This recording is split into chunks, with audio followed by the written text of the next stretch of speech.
My name is Amanda C. My company is called Plymouth Technology. I'm the president and CEO. And Plymouth Technology is an industrial water treatment company that helps manufacturing plants clean up and reuse water generated as a waste from their process. The business was originally founded as a boiler and cooling water treatment company by my father in 1991, and he came out of plant engineering, and I began right out of college. My daddy needed some help with a new business, so I came on board in a sales position in Cleveland. I started out in field sales and then moved into a sales management position. My progression through was affected through a real serious car accident, which happened in a family business. So I stopped my work in field sales to take on an office position because I was in a wheelchair for a long time. Got in the groove of handling operations, sales management, and some technical work. Business was going well for several years. So I began in 1994, and then my father became ill in 2004 and was diagnosed with stage 3 lung cancer and leukemia. So by that time I had operational responsibility, but no financial responsibility. So following his diagnosis, of course, everything just sped up because of a pretty serious diagnosis. We all knew the future probably was not going to be the way we had imagined it earlier, and I prepared to take over the company. This business is a male-dominated field. If you go to the industry trade show, which is in October, you will see a lot of women as spouses, but not as CEOs. Women traditionally hold office jobs in this business. It's very unusual. I'm one of only 2 women that I know of that have water treatment, or president or CEO of a water treatment company in the country. Once my dad was diagnosed, I decided that I needed to very rapidly expand my knowledge of growing and operating a business. And so I sought out a professional organization to join beyond the professional organization that was available for my industry. And so I looked at several different CEO organizations and chose Vistage.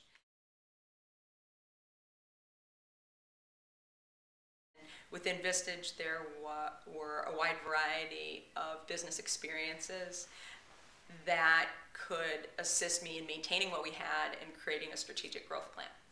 And I think some other organizations were very social, very networking. They really weren't the toolbox that I was looking for. So I really wanted practical experience. Networking's great. Of course, knowing people is great, and it's very helpful to be able to go to that network. But first and foremost, I wanted access to best practices very quickly.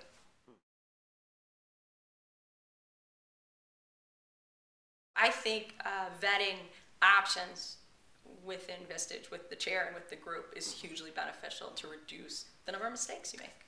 Practice makes perfect. You need opportunities to think through things and practice things and learn from other people's experiences. Challenge for me when I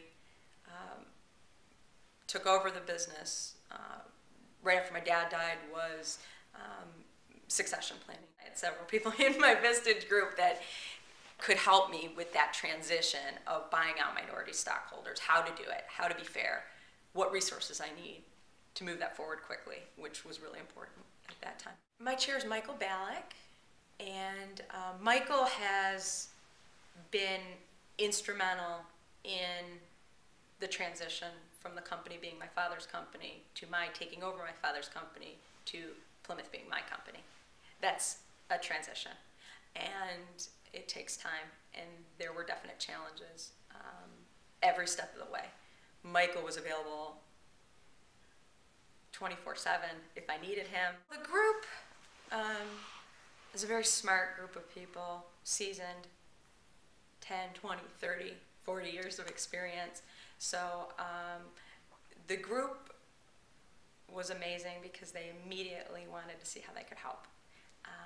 I'm a young CEO. I had never faced the challenges that they had, and they were all eager to help me without being patronizing, which wouldn't have played well with me.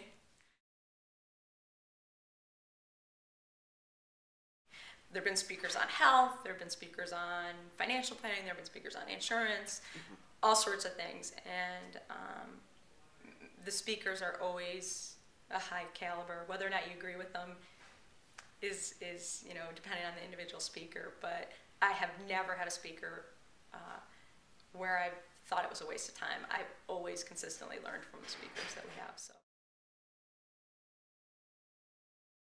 I think you learn a lot from everyone about challenges that all CEOs face in managing family or personal life commitments and business. And a lot of people say, oh, have your priorities straight, your family's always your number one priority. True, but our businesses are integral in providing for our families.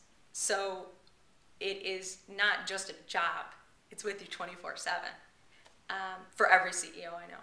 My life is very busy, and making time for Vistage is important to make sure that the busyness doesn't suck the joy out of your whole life. So I find that taking the time out to actually make use of meeting with my chair, make use of meeting with my group, is instrumental in making sure that I'm having my best life. If I'm looking for like a new way to manage a budgeting practice, I'll use it. Or if I'm looking, and I know I'm going to sound cliche, I'm going to sound like a commercial, but I'll use it if I'm going to St. John to see if somebody's had an experience there that they liked or didn't like. So I actually use that a lot.